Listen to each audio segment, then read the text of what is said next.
Hi, my name is Jay Sugarman, and I want to welcome you to Innovation Showcase. The main purpose of this ongoing series is to inform viewers about exciting innovations and creative individuals across the fields of business, science, technology, education, and the arts. Today, via Zoom, we're fortunate to have as our guest Cerise Lim Jacobs. Cerise is the founder and artistic director of White Snake Projects, a groundbreaking Boston-based opera company that uses music, technology, and collaboration to explore important social issues and create meaningful community dialogue. Her innovative productions consistently challenge audiences to see familiar stories in new ways while giving voice to perspectives that have too often gone unheard. During the program, we'll learn more about Whitesnake Project's remarkable work, but our primary focus is Indigenous Stories, an AR experience in Boston and along the Freedom Trail. This free, self-guided, augmented reality experience transforms six iconic Boston landmarks into immersive storytelling spaces where visitors encounter native history through powerful narration, original music, and digital performances viewed through a smartphone. Developed in partnership with the North American Indian Center of Boston, the project invites us to rethink the stories we know, recognize those we may have missed, and gain a deeper understanding of the Indigenous communities whose presence and resilience continue to shape New England today. It's an inspiring example of how technology, history, music, and the arts can come together to educate, engage, and build understanding across cultures. Let's start by meeting Cerise. Welcome, Cerise. So delighted to be able to be here. Jay, thank you for having me, and I'm excited to be here too. Last week I had the wonderful opportunity to experience the little over 1 mile trail taking us through downtown Boston and the Freedom Trail. Found it incredibly engaging, learned so much, eager to find out more and have you inform viewers. But before we jump right to that, I think it would be of interest if you'd briefly share perhaps a little more about your background, professional interest, current position. I have a very eclectic background. Just forewarned is forearmed. I was born and raised in Singapore during the British colonial times. And then when the British Empire went bankrupt, my family fled all the race riots to Australia, which at that time had a white Australia policy. So I don't know what's going from the frying pan into the fire.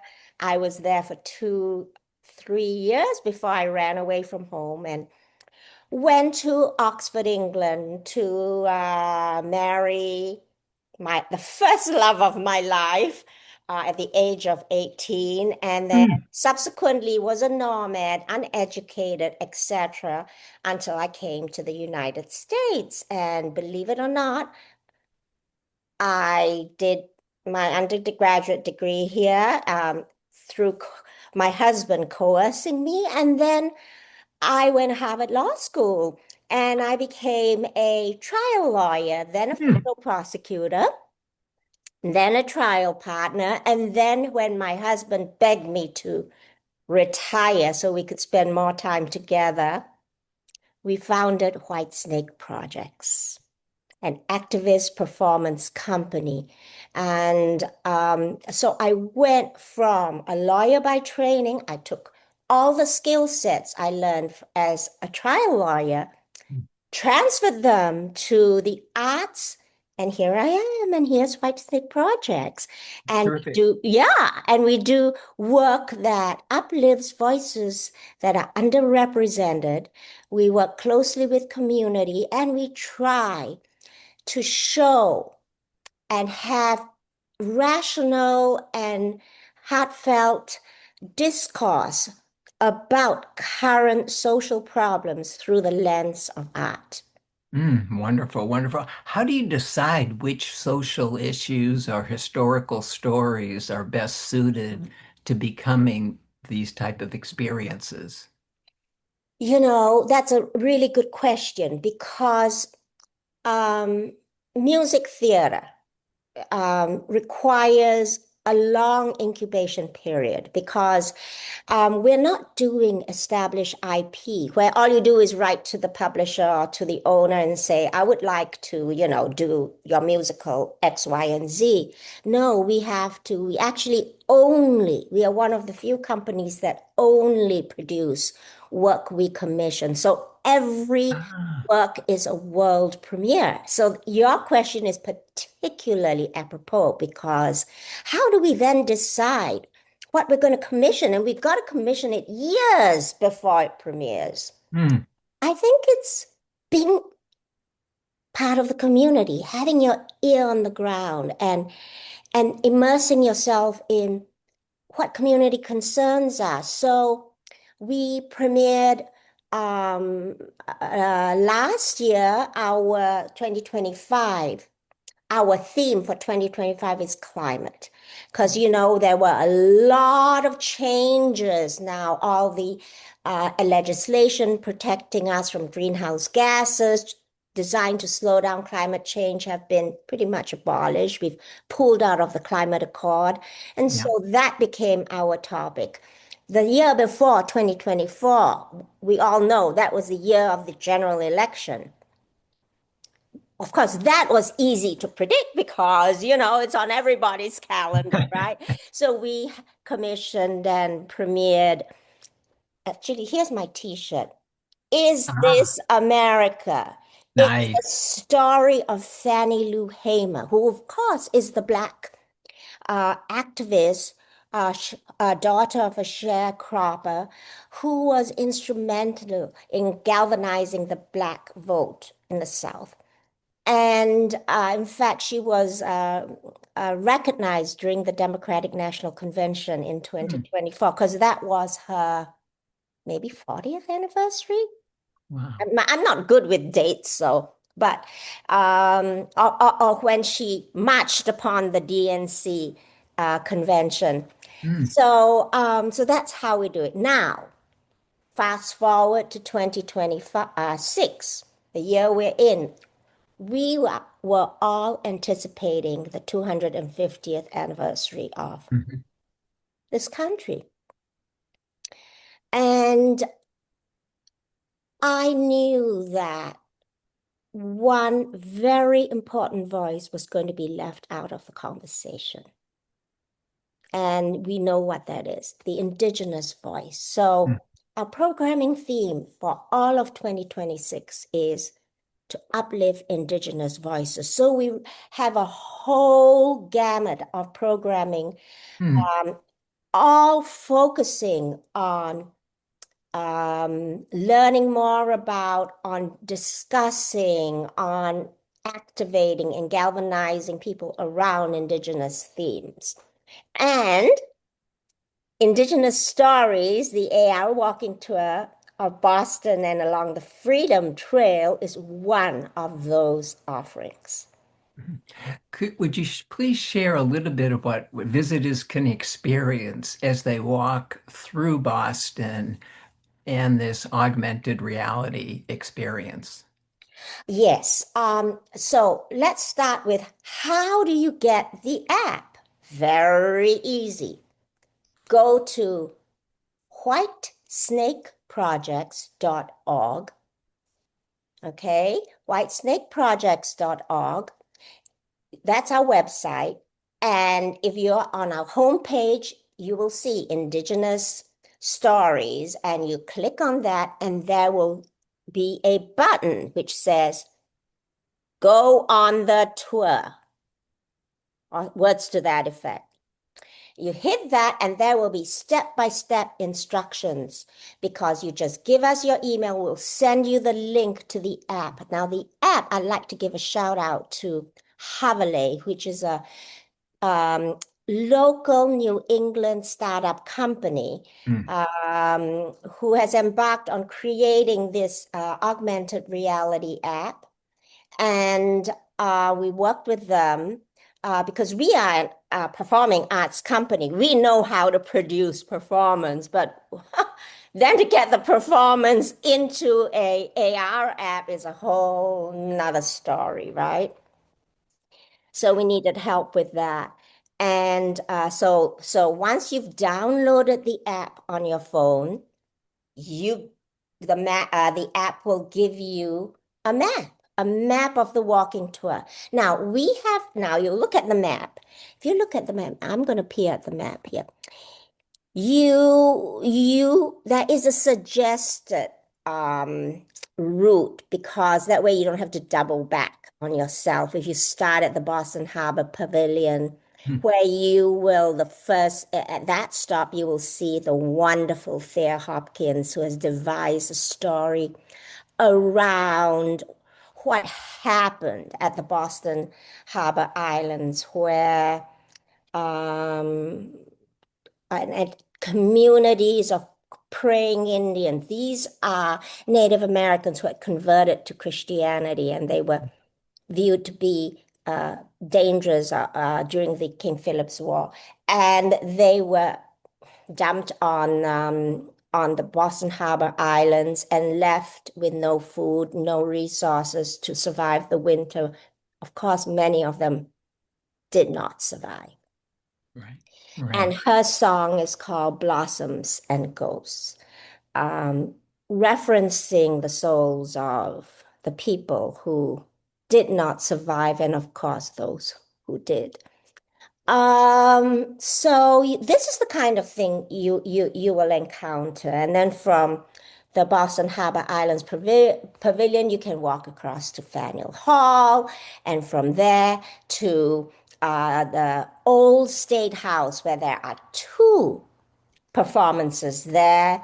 And then from there to, I believe it's Franklin Street, where you will encounter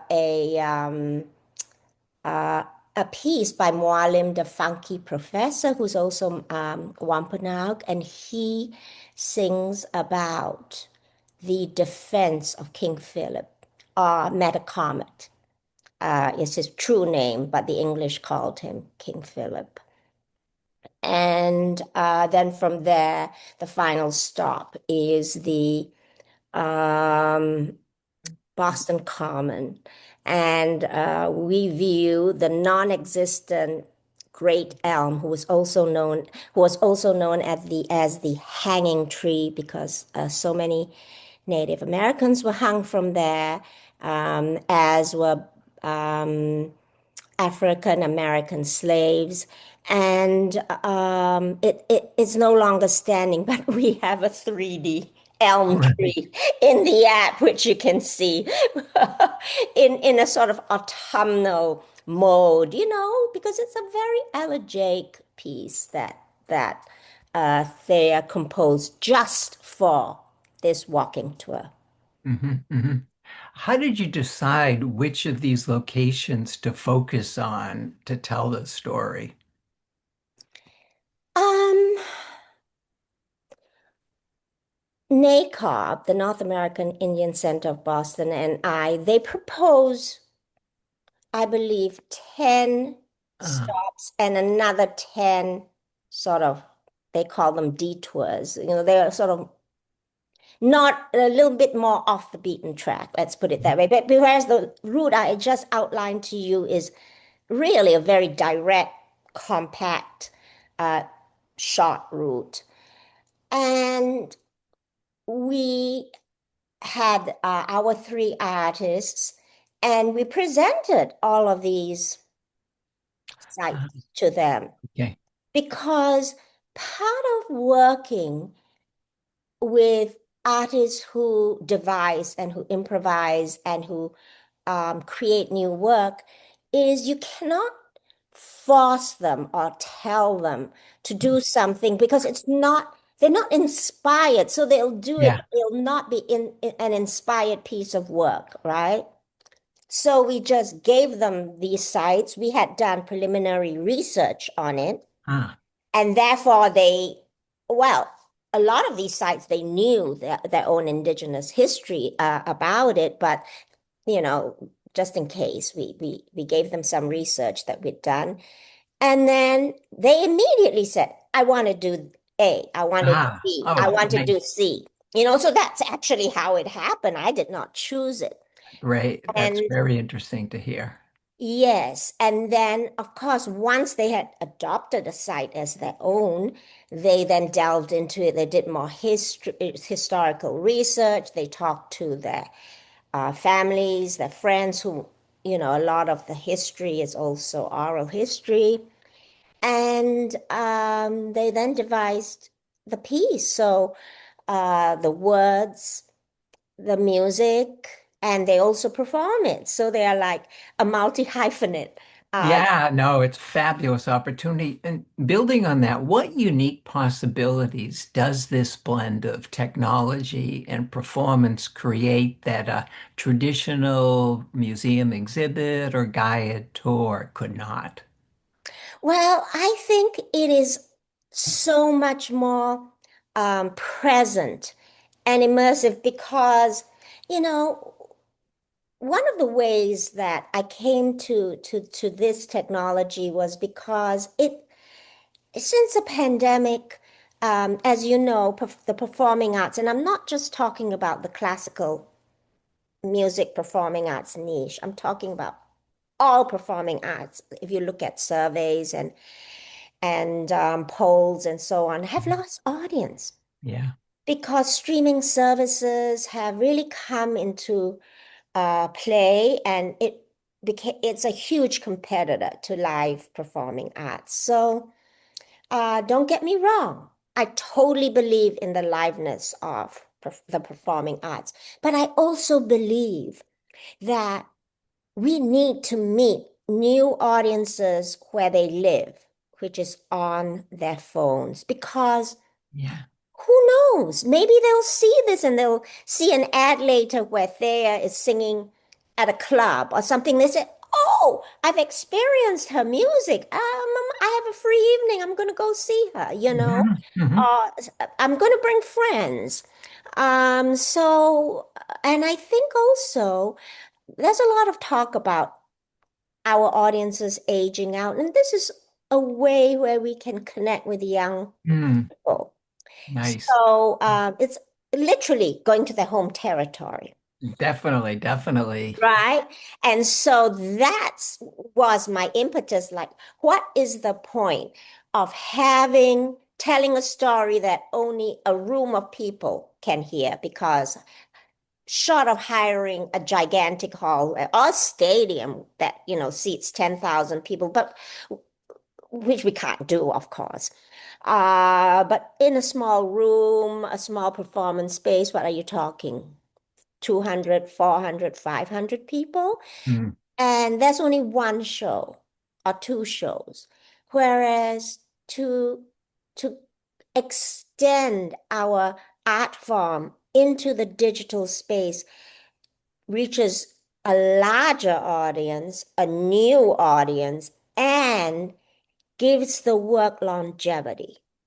No, it's a wonderful blending too with public art, which has just mushroomed geometrically, I'd say, over the last 15, 20 years. So to blend the experience out in the public with the engaging AR format is just a win-win situation.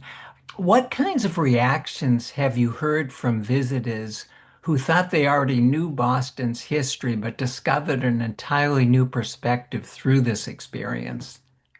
We've received a lot of feedback, and people were just blown away. I mean, there were so many people who did not know, for instance, um, that Faneuil Hall, which is dubbed the Cradle of Liberty, was actually built with proceeds from the slave trade. Mm, Because Peter Faneuil was a notorious slave trader, and his first trades were of Native American people. And it was interesting. I mean, I learned things about the slave trade that I didn't know, which was that they actually traded back and slaves back and forth, which is where Native American slaves would be shipped and sold to the sugar plantation, say in the Caribbean. And then they would take a load of African slaves and ship them to Boston. And Hmm. so it was like a two-way street. So the ships were never empty, so to speak. Yeah. I learned so much from this, as did the people who reached out. They said they were just blown away. They'll never look at these icons the same way again. No, and building on that, what you've also added, in addition to the performances, is links to additional background information, such as the example you just mentioned, Faneuil Hall, that add to our understanding and I think encourage us to even find out more beyond what you've provided us. Speaking about beyond educating visitors, what conversations do you hope Indigenous Stories inspires about reconciliation, historical memory, and whose stories get told?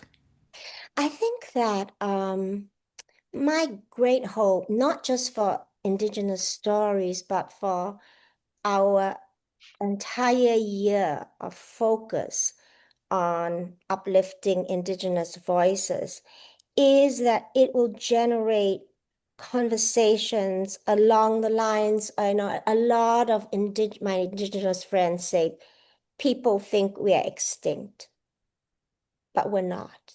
We're here. So a lot of the themes, um, if you listen closely to the songs in Indigenous stories, um, they always end on Oh.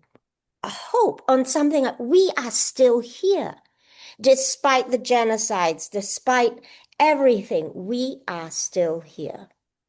And the fact that they are beautiful artists that are creative, I think show people that they're not just here, but are thriving. And I think that would be the greatest triumph of Indigenous stories to stake that ground out. Mhm. Indigenous Stories, as you mentioned, is just one thing that's going on, one project, one event that you have going on. We have time to hear a little bit more about a few others. Could you share a little bit of Revolutionary Voices, please?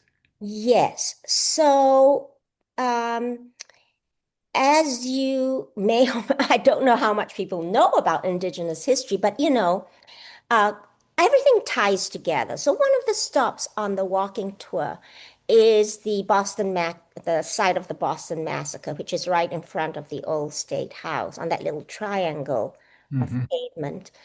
And the first martyr of the revolution was Crispus Attucks, and he is Afro-Indigenous. Hmm. Not many people, they all think he's African, they know that, but they don't know that he's also Indigenous.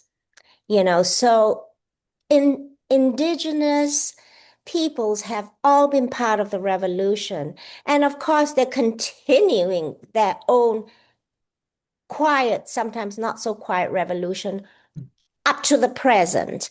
And so every year we have a community concert series entitled Sing Out Strong.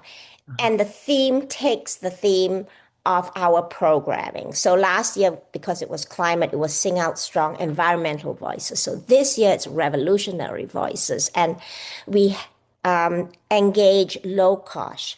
Lokosh is a poet of the Chickasaw Nation, and he is our first poet in residence. And he provided most of the lyrics from his poems. We have a national call, and we had a three-panel judge who selected 10 composers out of that national call, and we paired that with the lyrics. And we make songs, and these songs tour Boston neighborhoods. The next concert of Sing Out Strong Revolutionary Voices is going to be at the Unitarian Meeting House in Roxbury on September 26th. Wonderful, wonderful. And Yes. another event we'd like to hear a little bit about more about that you referenced earlier. Yes. Now you are looking at Brent Michael Davids. He is, I think, an elder. He is an amazing composer of Mohican, Mansi, Lenape origins. His ancestral homelands are where Tanglewood now sits.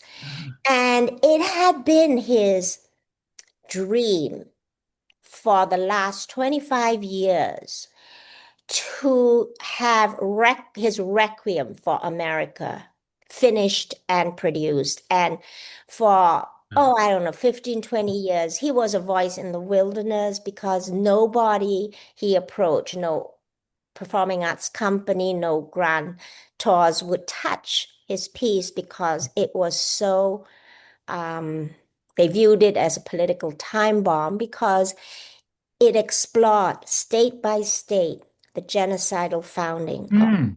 America. And and I mean 50 states plus the District of Columbia. So, and no, not a 51st state. I'm sorry about that. It's And and then yeah, and so when he I encountered Brent, I heard his story. I have to tell you, I knew this was something Whitesnake Projects had to take on, wonderful, and that wonderful. we had to premiere it in time for the 250th anniversary. So to make it more more feasible, I suggested divided the Requiem into trilogy. So it's a Requiem, a trilogy Requiem, and we'll be premiering part one, which includes one of the genocides we explore in part one is the one in Massachusetts as well, out in Western Mass. And when the BBC heard about this project, they reached out and wanted to have it premiere at the Barbican Centre in London with the BBC Orchestra and Wow. chorus. And of course, we were just bowled over. It was, we're a tiny company, Jake. Yeah. And it was such an honor to be asked. So of course we said yes. We brought with us 8 native singers from Minnesota, and we had our premiere in May at the Barbican Center. Mm. There was not a dry eye Mm. in the house, and it will be coming home, and it will premiere uh, at November. Garden Hall on November 14th. Yeah. Terrific, terrific. Cerise, in closing, less than a minute or so, looking ahead, just in a quick snapshot, what excites you most about the next chapter of Whitesnake's projects? I think we are getting we're very young. We're only 8 years old. Hmm. So we're planning for our 10th birthday. And what excites me is that I feel that we are getting traction. I think the first 5 years was very hard to try to get credibility and name recognition. And now I think we're sort of over that hump, not totally. And my hope is that we will be, one of the vanguard of using music-based activism to change our community, our country, and the world. And I know this sounds like, I don't know, apple pie and pipe dream and all of that, but my firm belief and Whitesnake Projects is on this path, along this dream, that if we don't dream big and hard, we won't even stand a chance No, getting anywhere. I feel the goals you set will definitely be achieved, and you'll have many of us eagerly looking forward to upcoming new engaging projects like Indigenous Stories, which viewers and others can experience until the end of the calendar year. Yes, and As- maybe longer if Oh, we get feedback and people want nice. it to stay up. Yeah. Good to hear. Well, unfortunately, Cerise, we've come to the end of the program. Want to thank you so much again for being here. So exciting, so positive. We learned so much and eager to find out more. We'll have contact information in our credits for those of you watching who can follow up more. But for now, just want to wish you and others continued success with future endeavors. Thank you so much, Jay, and thank you again for the honor of this invitation. Um, Wonderful opportunity for all of us. Also want to thank those of you watching for joining us and hope you'll be able to tune in next time.